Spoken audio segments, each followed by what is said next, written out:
The massive alien ship appeared over New York on a quiet Tuesday morning.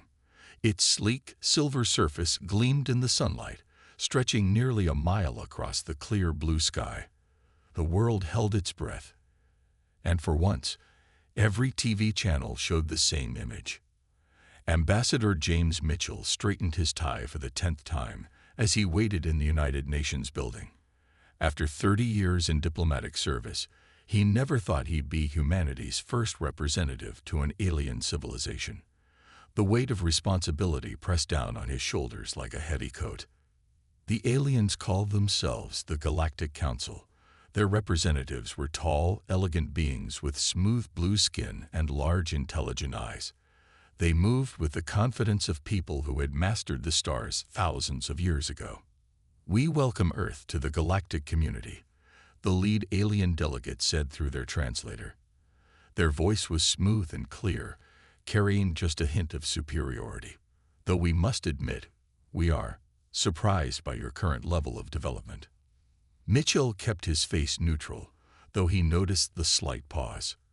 "Earth thanks the Galactic Council for this historic meeting. We look forward to learning from your advanced civilization." The meeting went well until they reached the topic of military technology. The Council representatives had requested a briefing on Earth's defensive capabilities, a standard procedure for new contact situations. General Robert Cooper presented Earth's military overview. He showed videos of their latest fighter jets, submarines, and yes, their most advanced firearms and artillery. The Council members looked at each other, their expressions shifting from surprise to amusement. One of them actually laughed out loud. "You still use projectile weapons?"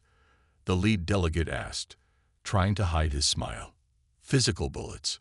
Actual explosives. Our kinetic weapons are highly effective," General Cooper replied firmly. His weathered face showed no emotion, but his knuckles were white where he gripped the podium. The alien delegation whispered among themselves. Their translator struggled to keep up, but phrases like prehistoric and barely out of the Stone Age came through clearly. "Perhaps we should show you real weapons," the lead delegate said. He pressed a button on his wrist device. A hologram appeared, showing sleek ships firing beams of pure energy. "These are standard Council weapons. Energy-based, clean, civilized. No primitive explosions or metal projectiles." Mitchell watched as the Council members demonstrated their energy weapons. The beams were impressive, cutting through simulated targets with surgical precision. Their force field technology was equally amazing, stopping energy attacks completely. "We understand Earth is young," the lead delegate said. "The Council is willing to offer probationary membership. Of course, you'll need to upgrade your military technology. We cannot have member worlds using such barbaric weapons." General Cooper opened his mouth to object, but Mitchell raised his hand slightly. Now wasn't the time to argue. They needed to learn more first. "Earth appreciates the Council's generous offer," Mitchell said smoothly. "We would be honored to learn from your experience." The meeting ended with formal agreements to begin cultural and technological exchange. As the alien delegates left, Mitchell overheard one of them say, "Can you believe they still throw metal at each other, like children with slings?"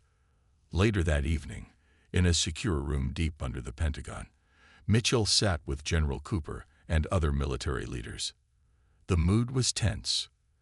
"They think we're jokes," Cooper said, his face red with anger. "Primitive savages who don't know any better." Mitchell nodded slowly, thinking about the aliens' demonstrations. Something had caught his attention. Did anyone else notice how much they emphasized their shield technology? How it stops energy weapons completely. "Energy weapons, yes," said Cooper, his eyes narrowing. "But they never once demonstrated their shields against physical attacks." A thoughtful silence fell over the room. Sometimes, Mitchell reflected, being underestimated could be an advantage. The aliens had shown them their greatest strength, and possibly their greatest weakness. "Let them laugh," Mitchell said quietly. "History is full of advanced civilizations who laughed at their primitive enemies, right up until those enemies proved them wrong." 1 month after first contact, Captain Thomas Reed stood at attention on the Fort Benning firing range. The morning sun beat down on his neck as he waited for the alien observers to finish their whispered conversation. 3 Council military experts had arrived to assess Earth's combat capabilities, and they weren't even trying to hide their smirks. "Please proceed with your demonstration, Captain," the tallest observer said. His name was impossible to pronounce, so they called him Blue One. Like all council members, his skin had that familiar blue tint. Reed picked up the new M50 rifle. "This is our latest infantry weapon. It fires smart rounds that can track targets and adjust their path mid-flight." "Fascinating," Blue 2 said, not bothering to hide her boredom. "You've managed to make your primitive projectiles slightly less primitive." Reed kept his face neutral as he aimed at the target range. Down the field, combat robots moved in random patterns, their shields glowing faintly. The Council had provided these training robots to help Earth advance its military practices. The rifle cracked 3 times. 3 robots fell, their chest panels shattered. "Interesting," Blue 3 said, actually paying attention now, but hardly practical in modern combat. "Our energy shields stop all harmful radiation and energy attacks. Would you care to demonstrate?" Reed asked politely. The observers set up their own demonstration. Their energy weapons were beautiful to watch. Beams of pure light struck targets, cutting them in half or vaporizing them completely. Their personal shields glowed bright blue, stopping every energy blast aimed their way. "You see," Blue One said proudly. "Clean, efficient. No need for noisy explosions or messy projectiles. This is civilized warfare." Reed noticed something interesting. During their entire demonstration, the aliens never once showed their shields stopping physical objects. He filed that observation away for later.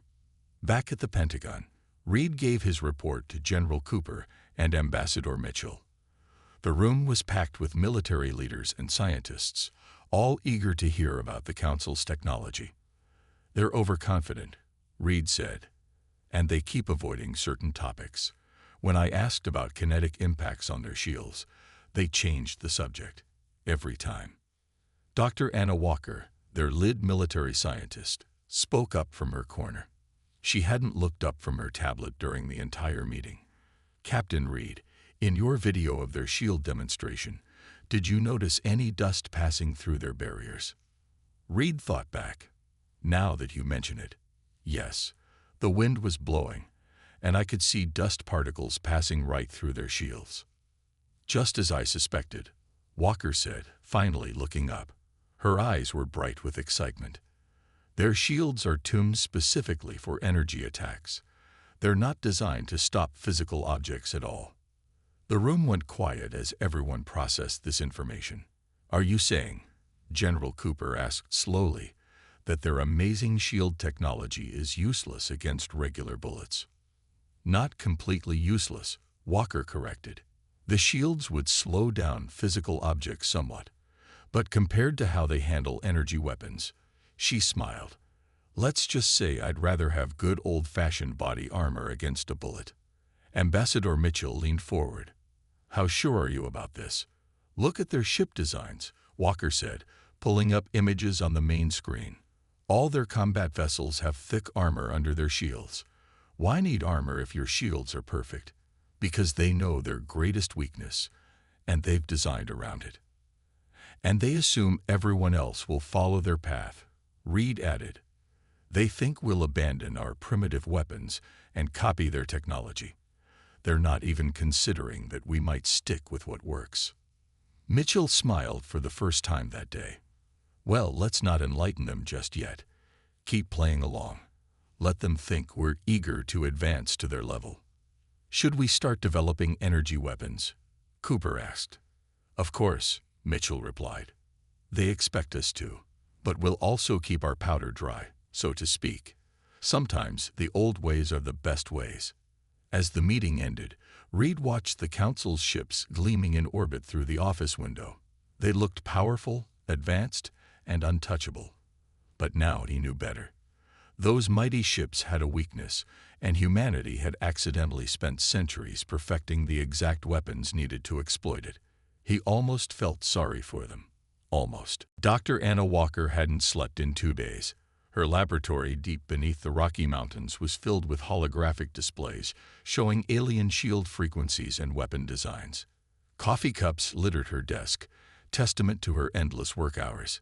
"Run the simulation again," she told her computer. On the main screen, a virtual bullet approached a Council energy shield. The shield flickered blue, but the bullet passed through with only a slight reduction in speed. "Fascinating," she muttered, making more notes.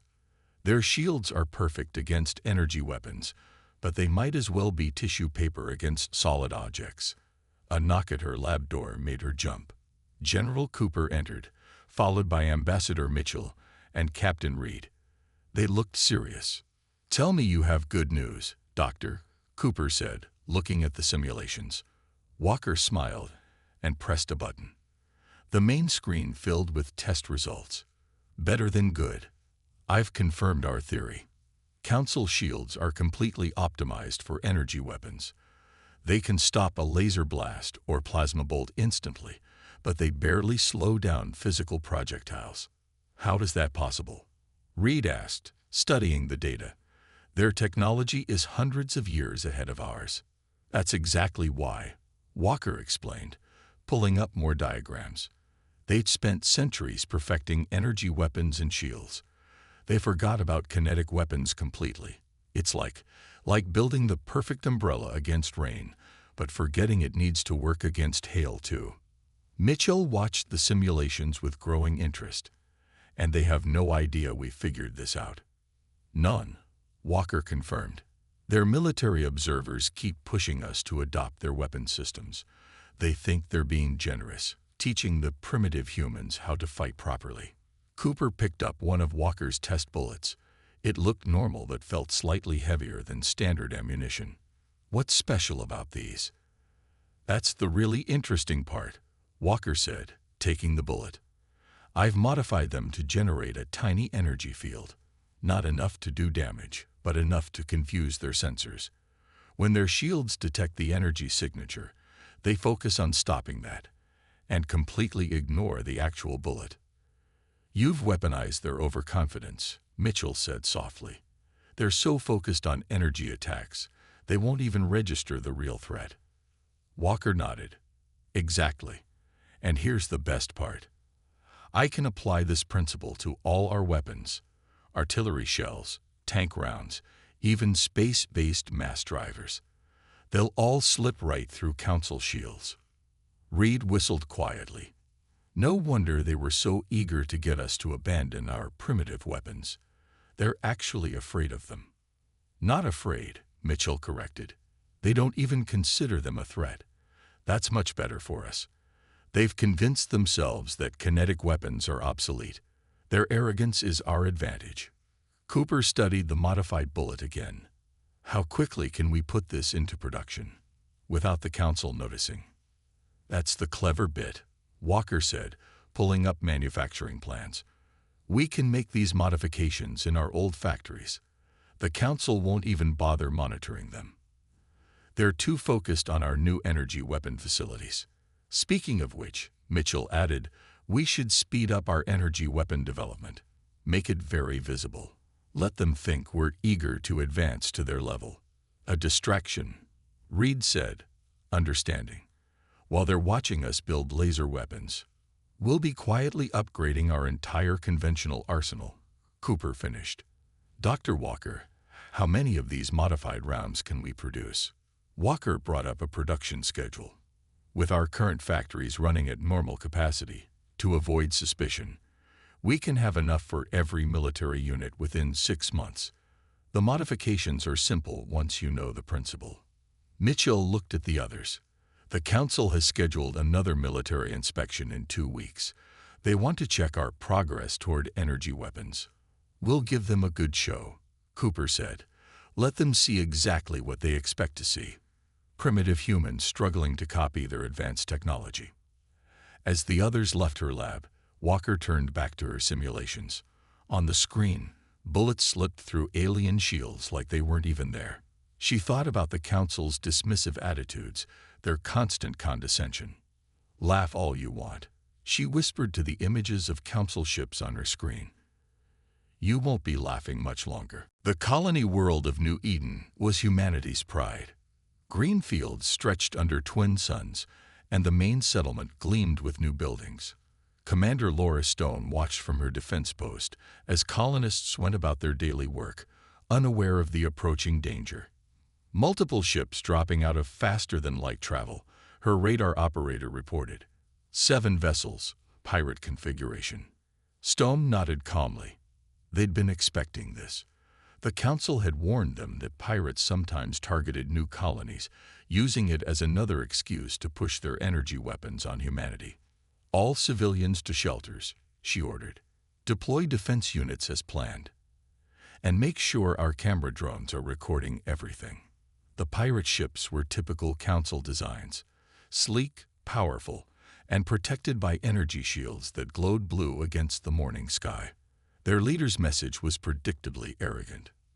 "Primitive human settlement," the pirate broadcast in heavily accented English.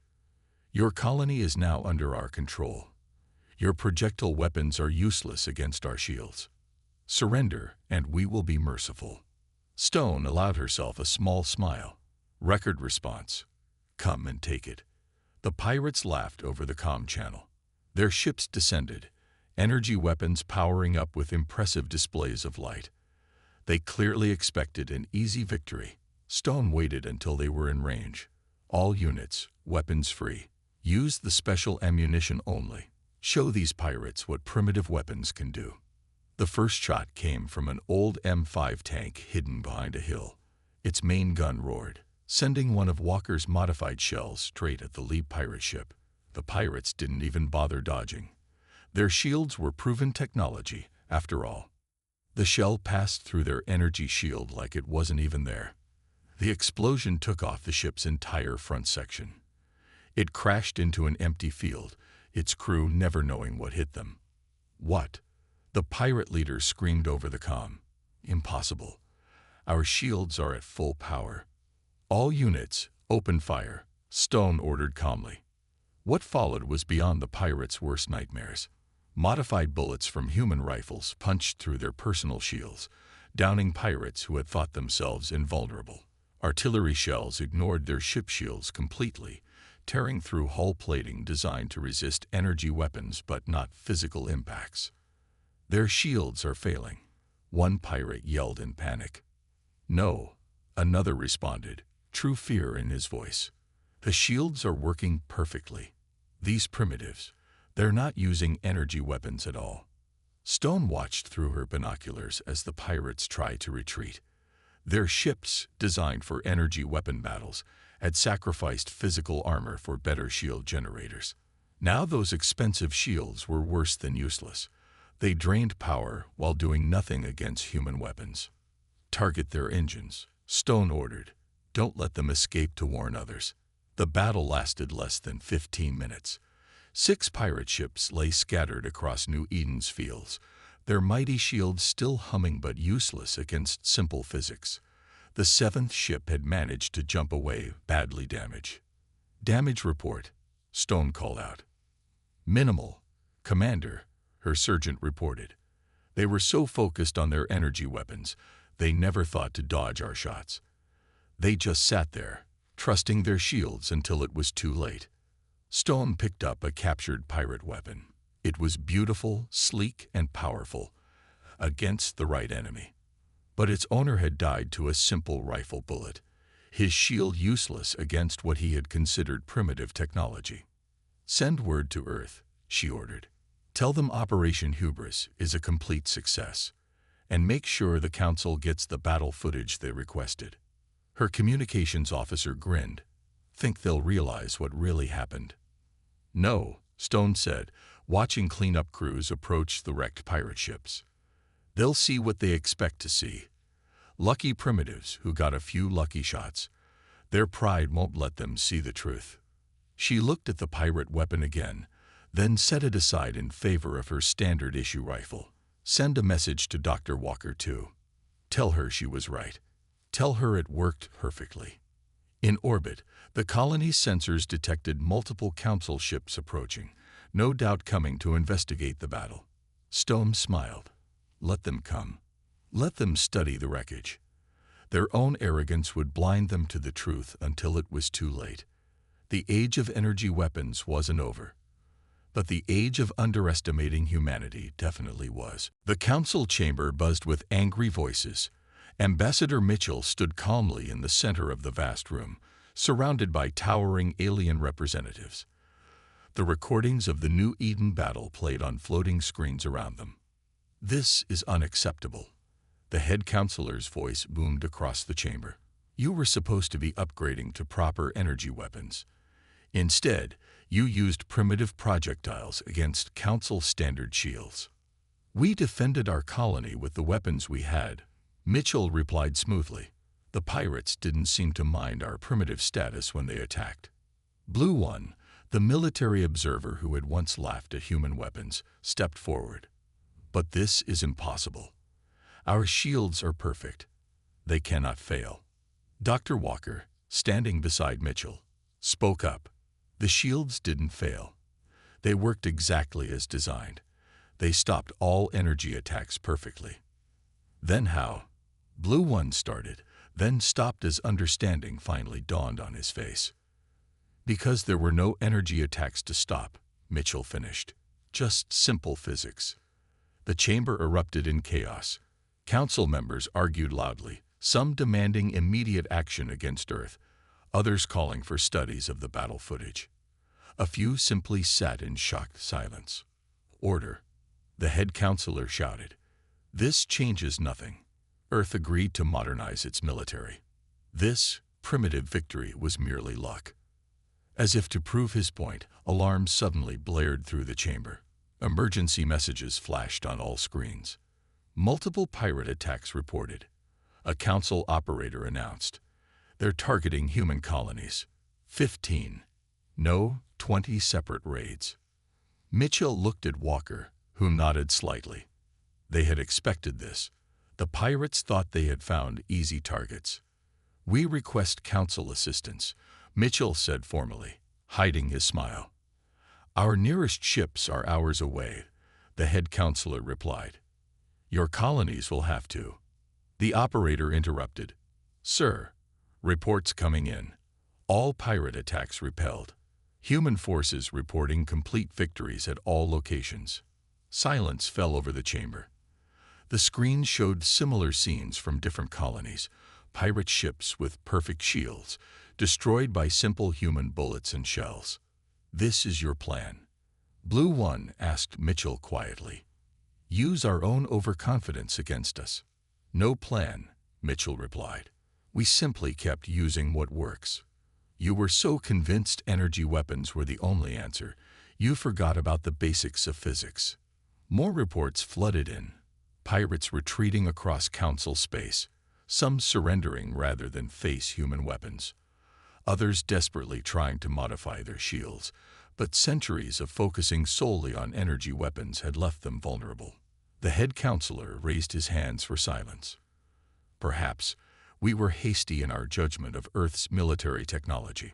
We're still happy to develop energy weapons, Mitchell offered diplomatically. But we'll be keeping our projectile weapons too. Sometimes the old ways are the best ways. And what happens? Another council member asked, when others realize this weakness, when they start using physical weapons against us. As if answering his question, new alarms sounded. A massive alien fleet had appeared at the edge of Council space. Not pirates this time. An organized invasion force. The swarm, Blue One whispered. They've finally come. Mitchell watched the tactical displays.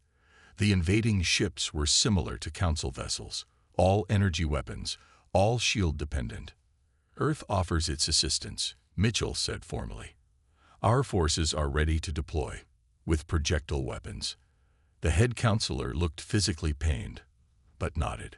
The Council accepts Earth's offer of military aid. As they left the chamber, Walker whispered to Mitchell, they still think we just got lucky, don't they? Of course, Mitchell replied. Their pride won't let them admit that simple bullets could beat their advanced technology, even after seeing it happen over and over. And the invaders? Mitchell smiled. Same shields, same weakness. They've all forgotten about kinetic weapons, too focused on copying each other's energy technology. He looked back at the council chamber, where the aliens were still arguing about how primitive weapons could possibly have succeeded. Let them keep underestimating us, he said. Pride comes before a fall. And they're about to fall very hard indeed. Admiral William Grant stood on the bridge of the Earth battleship Thunder, watching the massive swarm fleet through the main viewport. 5,000 enemy ships filled the space ahead, their energy weapons glowing against the darkness. Council fleet is falling back, his tactical officer reported. Their weapons aren't penetrating swarm shields. Grant nodded. The council ships were beautiful and powerful, but they were fighting energy weapons with energy weapons. Neither side could hurt the other. Their shields were too well matched. All human ships, Battle Formation Delta, Grant ordered. Remember your training. Use the modified rounds only. The human fleet was smaller, just 300 ships, but each one carried weapons the enemy hadn't seen in centuries. Railguns, mass drivers, and good old-fashioned naval cannons, all modified with Dr. Walker's shield-penetrating technology. The swarm leader's transmission was predictably arrogant.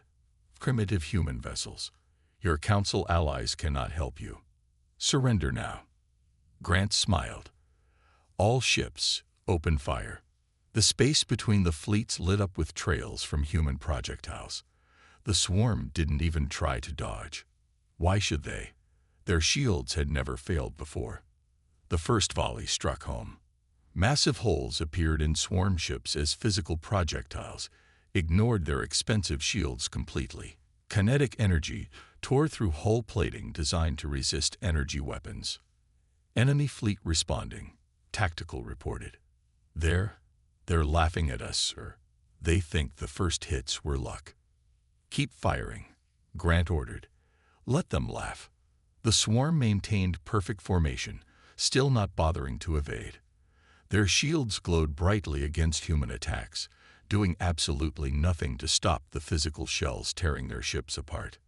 Sir, his communications officer called out. Council ships are hailing us. They're asking what's happening. Grant opened the channel. Blue One's familiar face appeared on screen.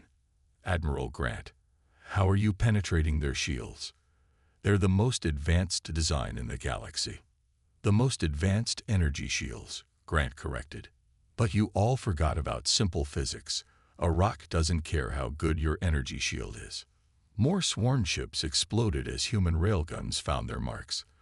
The enemy fleet finally began to react, but centuries of relying on shields had left them unpracticed at evasive maneuvers. Swarm fleet breaking formation, tactical reported with a grin. They're trying to retreat. Don't let them escape, Grant ordered. If they learn from this, our advantage is gone. The battle turned into a rout. Swarm ships fell by the hundreds, their mighty shields useless against humanity's primitive weapons. The few who tried to fight back found their energy weapons blocked by human shields, a combination of Council energy technology and good old-fashioned armor plating. Enemy flagship detected, tactical called out. They're powering up their main weapon. The swarm flagship was massive, easily twice the size of the Thunder. Its main gun glowed with enough energy to vaporize a small moon. All power to forward shields, Grant ordered calmly.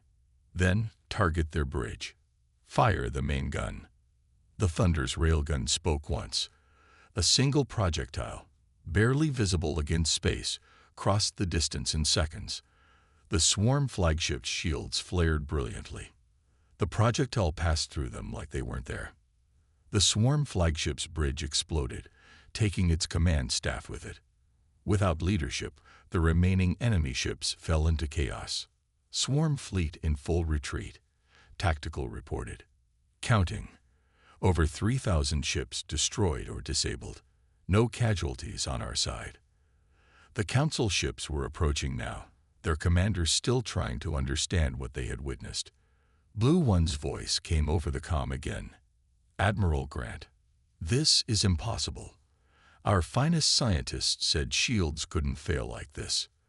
"They didn't fail," Grant replied, watching the last swarm ships flee. "You just forgot that there's more than one way to fight a battle.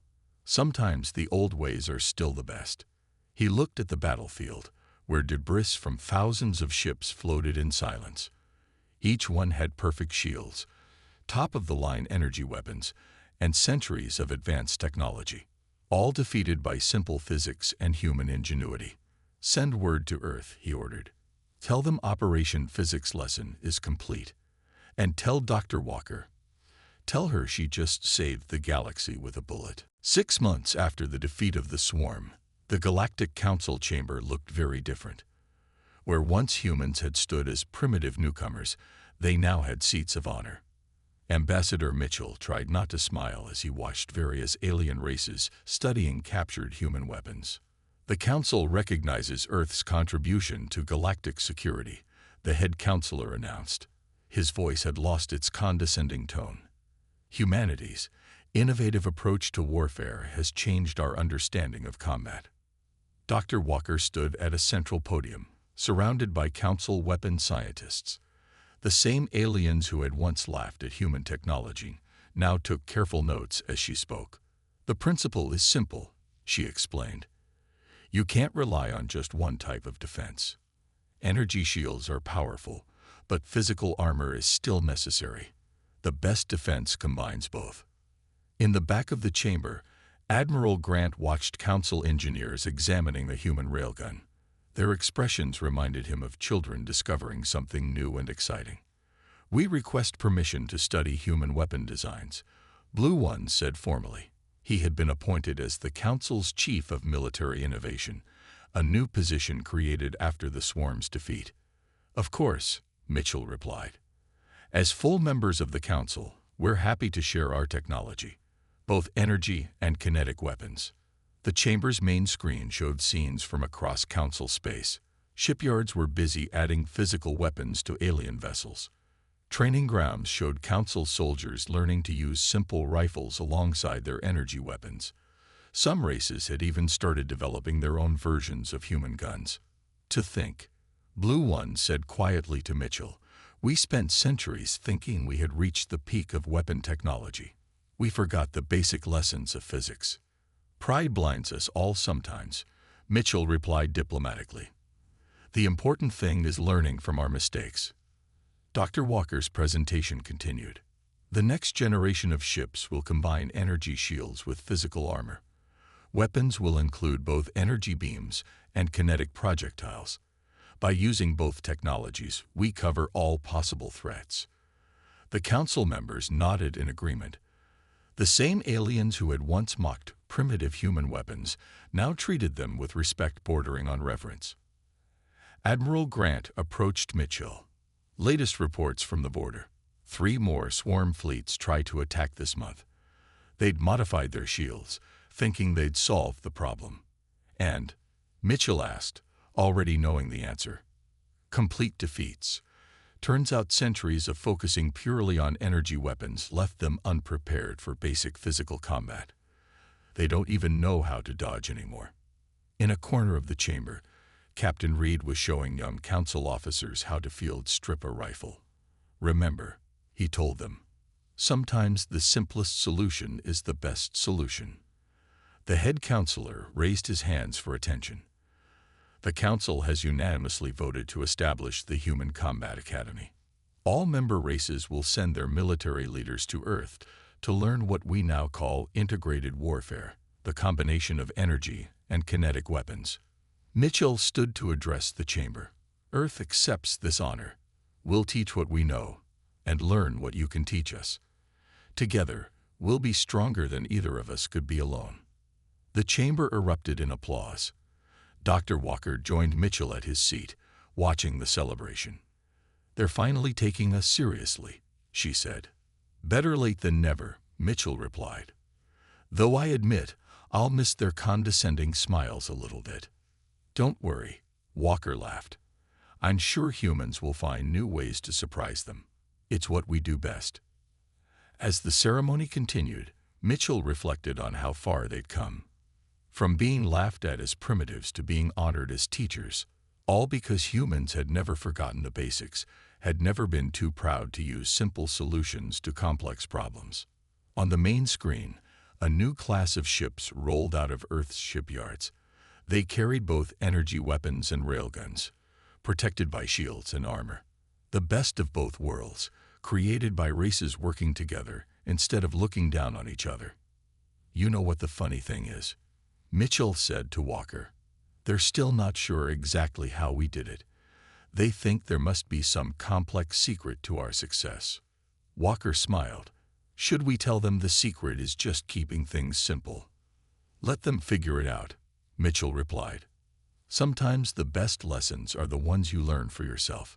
And somewhere in the vast chamber, someone was probably still wondering how the mighty council had been saved by weapons they had once laughed at.